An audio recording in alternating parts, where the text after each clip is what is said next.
네, 오늘 말씀은 이제 지난주에 배웠던 오병이어의 기적 사건에서 이제 이어집니다. 우리 22절을 보면요,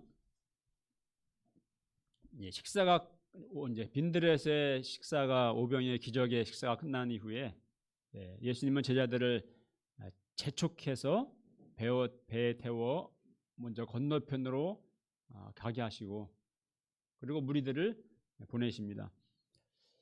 이 부분 이제 재촉해라는 말인 재촉해서 즉시 재촉했다는 표현이 나오고 있는데요.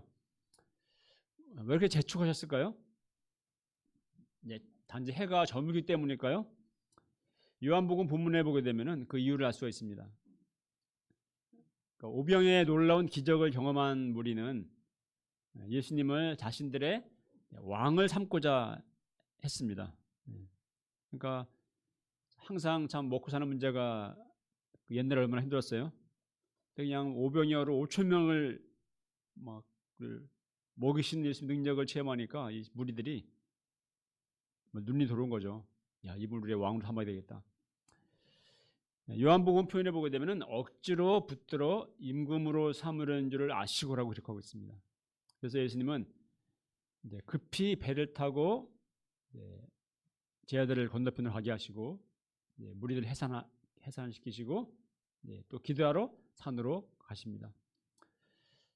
자, 그런데 배 타고 건너편으로 향하던 제자들에게 어떤 일이 일어나게 되죠?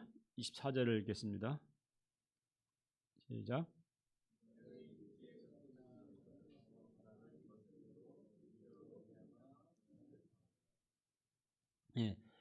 갈릴리 바다는 길이가 약 21km 되고요, 폭은 약 13km입니다. 그러니까 정상적인 항해로 하면은 한 1시간 정도면은 건너갈 수 있었습니다. 그런데 제자들이 밤에 타고 갔던 배는 중간에서 큰 바람을 만나게 되고 거슬러 부는 바람과 물결로 인해서 바다 한가운데서 앞으로 나아가지 못하고 있었습니다. 25절을 보면은 그때가 몇 시였습니까? 밤 사경. 사경이란 말은 이제 로마식 시간인데요. 밤을 1경, 2경, 3경, 4경으로 나눴습니다. 그래서 새벽 3시부터 새벽 6시까지의 시간입니다. 그러니까 따져보면 대략 한 8, 9시간이나 되도록 밤새도록 거슬러 부는 바람으로 앞에 나가지 못하고 굉장히 바다 한가운데서 고생하고 있었다는 것입니다. 제자들의 마음이 어땠을까요? 아무리 애써 노를 저어도 요즘에는 모터 배면은 그냥 상관없이 가겠지만은 이 당시에 손으로 노를 저어서 가야 되지 않습니까? 그러니까 애써 노를 저어도 이게 앞으로 나가지가 않는 거예요. 그러니까 계속 저어도 결국 거의 제자리입니다. 에스컬레이터 탈 때 거꾸로 타보신 그런 경험 해보신 분이죠? 거꾸로 아무리 막 해도 이거 제자리잖아요. 거꾸로 올라간다는 것은 아주 힘듭니다. 힘들어요. 그러니까 이 땅이 아니라 바다니까 참 이게 나갈 수가 없는 것입니다. 바람을 불면은.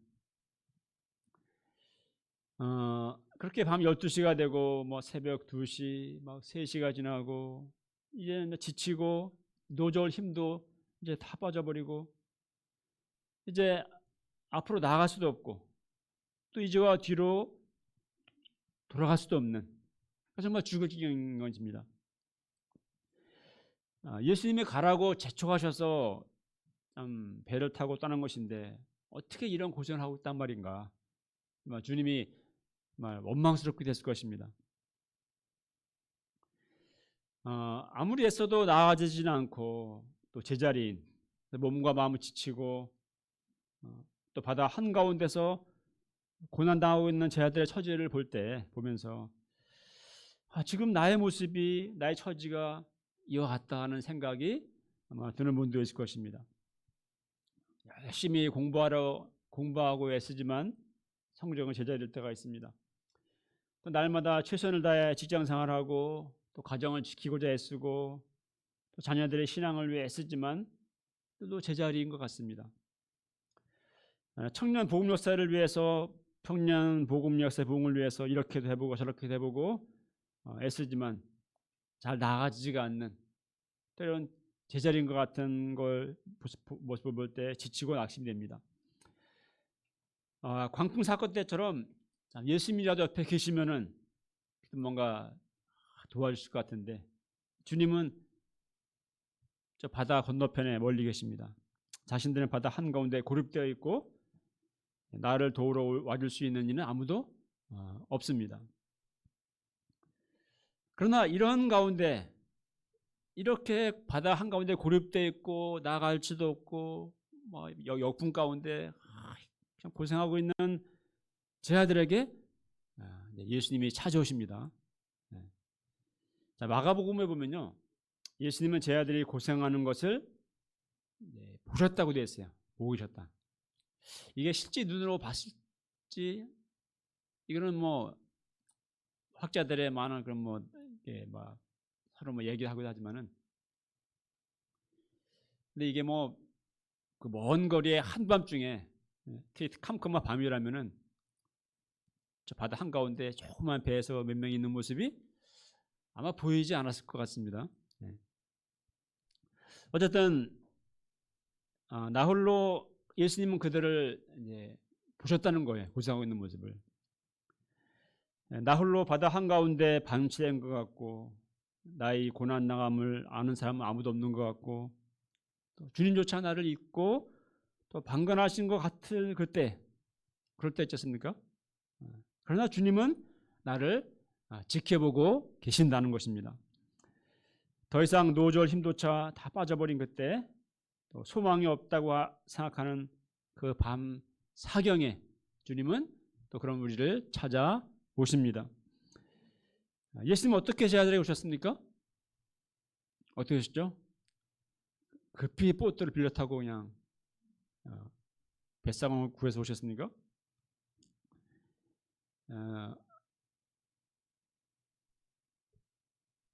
25절 해볼까요? 시작. 예수님은 바다 위를 걸어서 제 아들에게 오셨습니다. 캄캄한 밤에 흰 옷을 입고 이 형체가 바다 위로 뭔가 미끄러져 접근하는 모습을 본 제 아들은 유령이다. 우리 이런 광경에 우리는 좀 친숙하죠. 우리 전설의 고향 같은 데 보면 이제 흰 옷을 입고 쫙 오지 않습니까? 제 아들은 전설의 고향도 안 받고, 이게 난생 상상도 못하던 흰 물자가 쫙 오니까 이건 유령이다 하고 생각해서 이제 비명을 질렀습니다. 자, 이때 예수님 말씀하십니다. 27절에 보겠습니다. 시작. 안심하라. 나니 두려워하지 말라. 자, 예수님 이 말씀은 단지 나야 두려워하지 마라 하는 단지 그런 뜻, 그 이상의 의미를 내포합니다. 그래서 나다는 말은 헬라어로 에고 에이미, 그렇게 말해요. 한번 따라해 볼까요? 우리 헬라 한마디 모르지만은 에고 에이미. 이게 영어로는 이제 I am이라는 뜻인데, I am. 출애굽기에서 하나님께서 자신의 이름을 묻는 모세에게 어떻게 말씀하시죠? 나는 스스로 있는 자다, 이렇게 말씀하셨거든요. 자신의 이름은 나는 스스로 있는 자다. 하나님이 철수 영이 이렇게 하는 것도 이름으로 규정하시는 분이 아니죠, 그죠? 하나님 자신을 스스로 있는 자다고 하셨어요. 이 말을 영어로 어떻게 번역하면은 I am who I am, 혹은 I am that I am, 이렇게 번역합니다. 그러니까 나는 나다, 나는 있다, 나는 존재한다, 이런 의미가 되겠습니다. 이렇게 해석할 수 있겠습니다. 요한복음에는 예수님이 나는 무엇이다 하는 말씀이 여러 번 나와요. 거기서 나는 뭐뭐 닿다가 이제 에고 에임인데, 이때도 나는 생명의 떡이다, 나는 세상의 빛이다, 나는 부활이요 생명이다, 나는 선한 목자다. 나는 곧 길이요 진리요 생명이다. 아브라함이 있기 전부터 나는 있느니라. 이게 다 에고 에이미로 말씀하신 것입니다.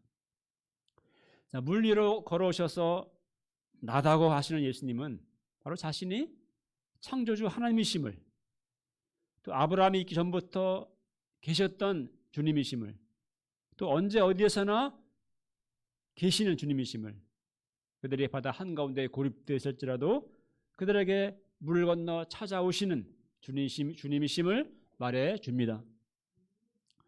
NLT 영어 성경에 보니까 27절 이렇게 변화하고 있습니다. 두려워하지 말라, 내가 여기 있다. 이렇게 번역합니다. 내가 여기 있다.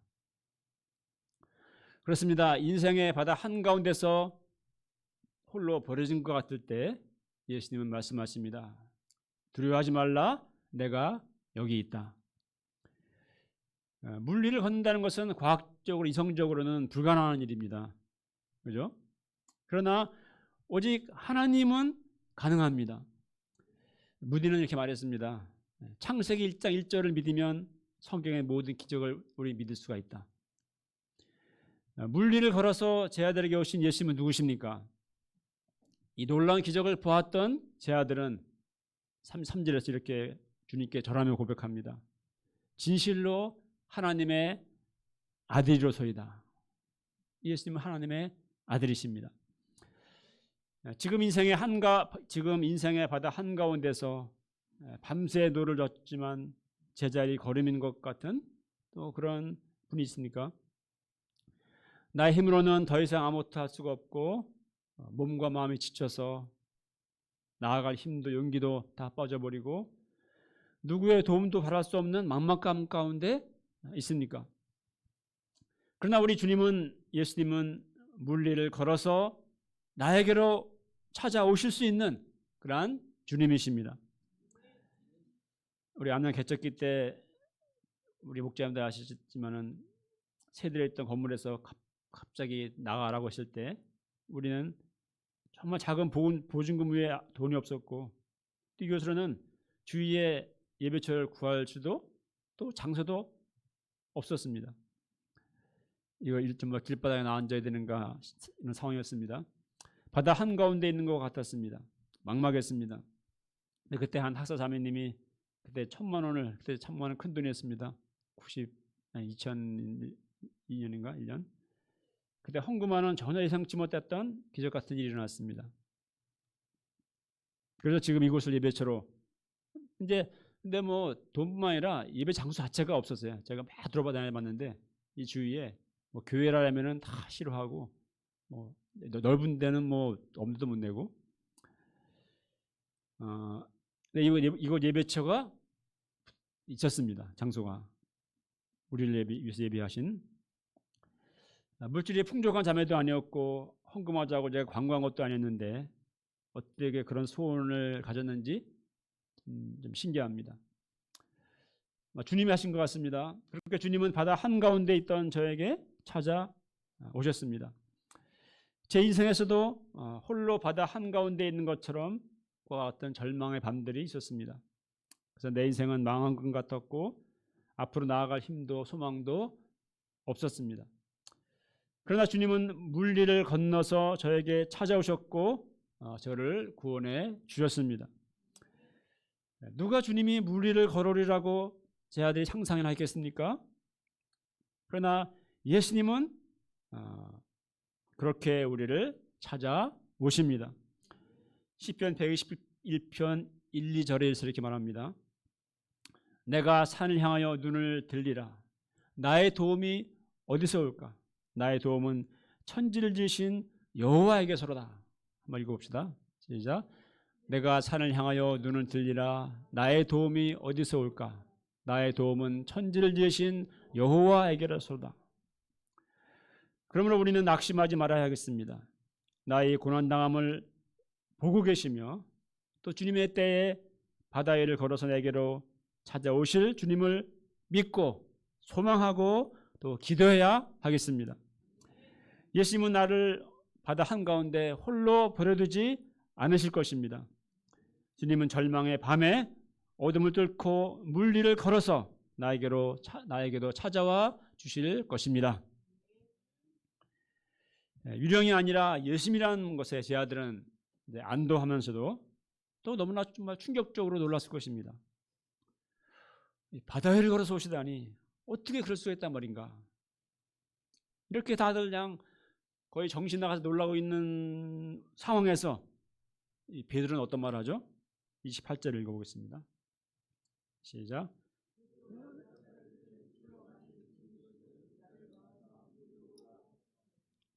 네. 베드로가 말하되 주여 만일 주님이시거든 나를 명하사 물 위로 오라 하소서. 역시 베드로답습니다. 엉뚱해 보이기도 합니다. 베드로는 그 상황에서 어떤 마음으로 이런 말을 했을까요? 호기심이었을까요? 그러나 여기서 우리는 베드로의 위대함을 봅니다. 물 위로 걸어오신 예수님을 보면서 예수님이 이와 같은 분이라면은, 주님이 나에게 명하신다면은 나도 저렇게 물 위를 걸을 수 있지 않을까? 물 위를 걷는 그 세계는 어떤 것일까? 베드로 생각했을 것입니다.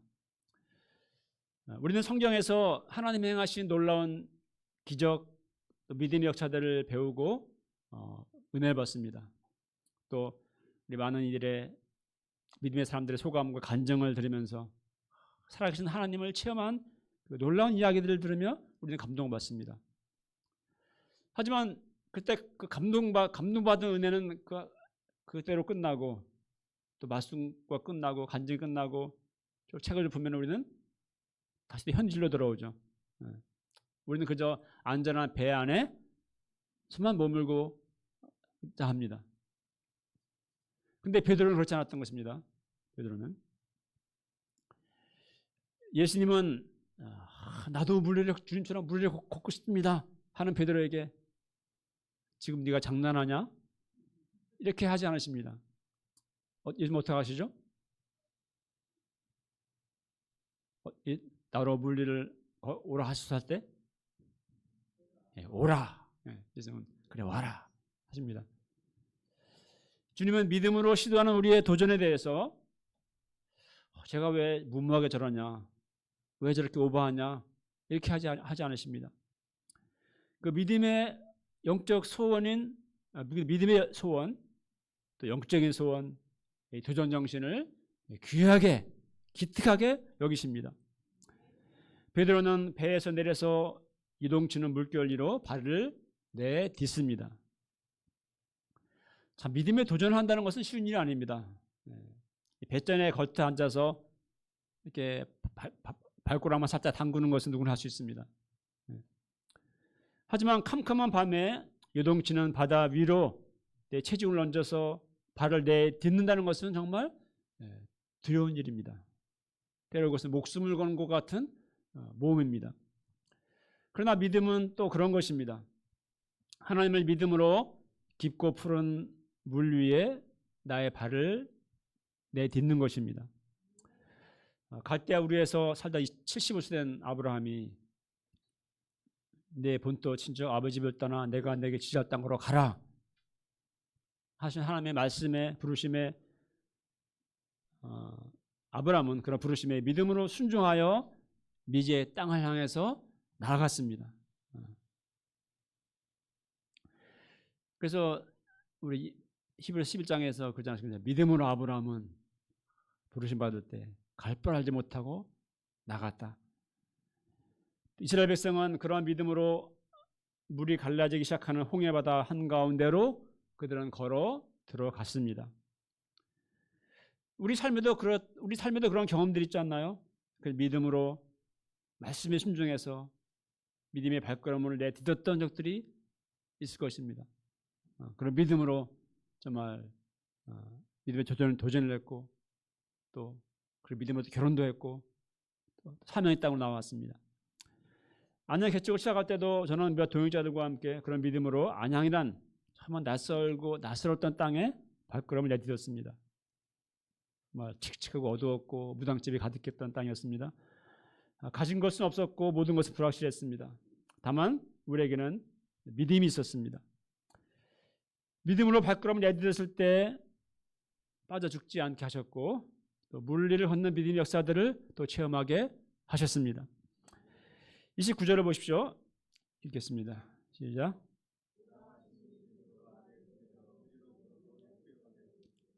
네. 베드로가 배에서 내려서 물 위를 걸어서 예수님께로 갔습니다. 자, 물 위를 걸을 때 베드로의 마음이 어땠을까요? 한번 내가 그 캄캄 밤에 물 위를 걷는다고 한번 상상해 보십시오. 와, 정말 내가 물 위를 걷네. 놀라움과 흥분과 경이로움에 가득했을 것입니다. 그런데 물 위를 걷는 베드로의 발걸음은 오래 가지는 못합니다. 30절을 보십시오. 시작.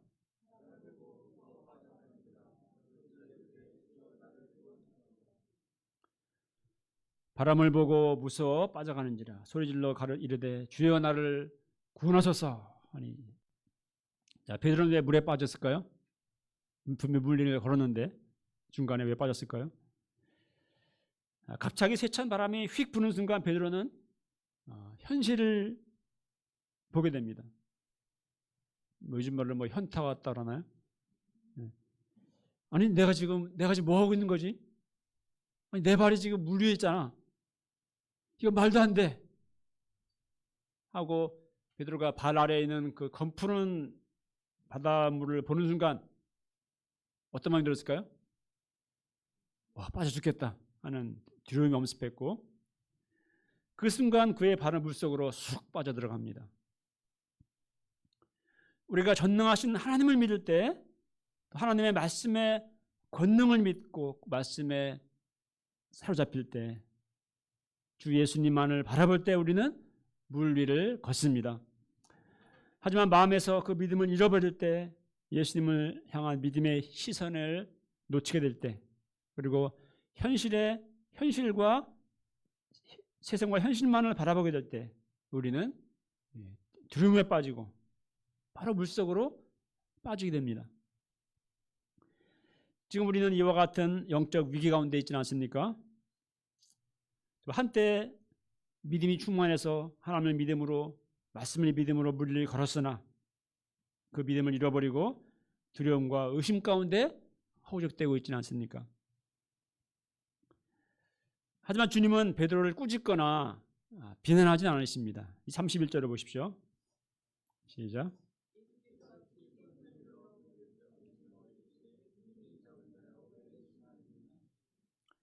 예수님은 즉시 손을 내밀어서 물속으로 빠져들어가는 베드로를 붙잡아 주십니다. 믿음이 작은 자여 왜 의심하였느냐. 자, 주님의 이 음성은 내 그럴 줄 알았다 그런 말씀도 아니고 혹은 책망의 말씀도 아니고 베드로의 연약함을 아시고 그를 도와주시는 사랑과 격려의 음성입니다. 우리가 항상 믿음이 충만해서 물리를 걷는 신앙으로 산다면 얼마나 좋겠습니까? 하지만 우리는 연약해서 우리도 좀 믿음을 걷다가도 또 때로 믿음을 잃고 또 두려움에 빠지고 물에 빠져 허우적대며 주님 나를 구원해 주세요 소리칩니다. 주님은 그런 우리의 연약함을 아십니다. 우리 연약함을 도와주십니다. 물에 빠져 허우적대며 소리칠 때 손 내밀어 또 붙들어 주시고 우리를 꺼내어 주십니다. 믿음이 작은 자여 왜 의심하였느냐. 지금 우리는 무엇을 의심하고 있습니까? 주님은 우리가 의심하는 자가 되지 않고 우리가 믿음을 갖기를 원하십니다. 믿음으로 물 위를 걷는 그런 우리들이 되기를 원하십니다. 예수님은 의심하는 도마에게 말씀했습니다. 믿음 없는 자가 되지 말고 믿는 자가 되라. 예수님은 마르다에게 말씀했습니다. 내가 믿으면 하나님의 영광을 보리라. 베드로의 나로 명하사 물 위로 오라 하소서 했던 그 믿음과 영적 소원을 우리도 가져야 하겠습니다. 그저 편안한 배 안에만 있으면서 우리는 믿음을 체험하는 경우는 거의 없습니다. 믿음을 체험하려면은 어쨌든 순종의 발걸음을 내딛어야 합니다. 주님 말씀에 의지하여 검푸는 물리로 발걸음을 내딛을 때 물리를 걷는 믿음을 체험하게 됩니다.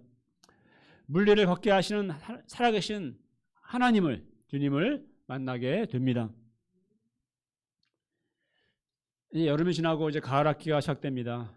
안양 UBF 공동체는 좀 은혜롭고 또 평안하다고 말들 합니다. 그러나 우리에게는 믿음의 발걸음을 내딛는 순종과 또 용기와 또 도전이 필요합니다. 가을 학기 우리 각자 주님 말씀에 순종해서 믿음의 발걸음을 내딛을 수 있기를 기도합니다. 특히 우리가 복음의 사명에 순종하여 용기 있는 이렇게 믿음의 발걸음을 내딛고 도전할 수 있기를 기도합니다. 그래서 물리를 걷는 믿음의 역사들을 체험하는 그런 은혜가 우리 가운데 있기를 간절히 기도합니다. 읽겠습니다. 25절 시작.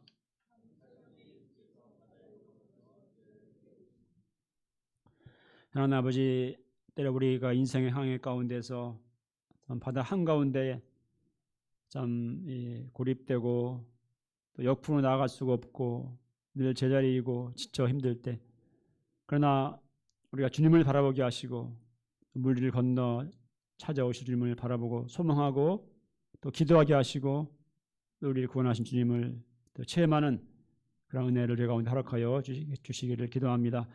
우리가 베드로처럼 우리가 배 안에만 있을 것이 아니라 정말 이 말씀에 순종해서 또 물리를 발걸음 내딛고 물리를 걷는 믿음의 도전을 하고 믿음의 체험하는 그런 제가 되게 해주시기를 기도합니다. 예수님의 이름으로 기도하겠습니다. 네.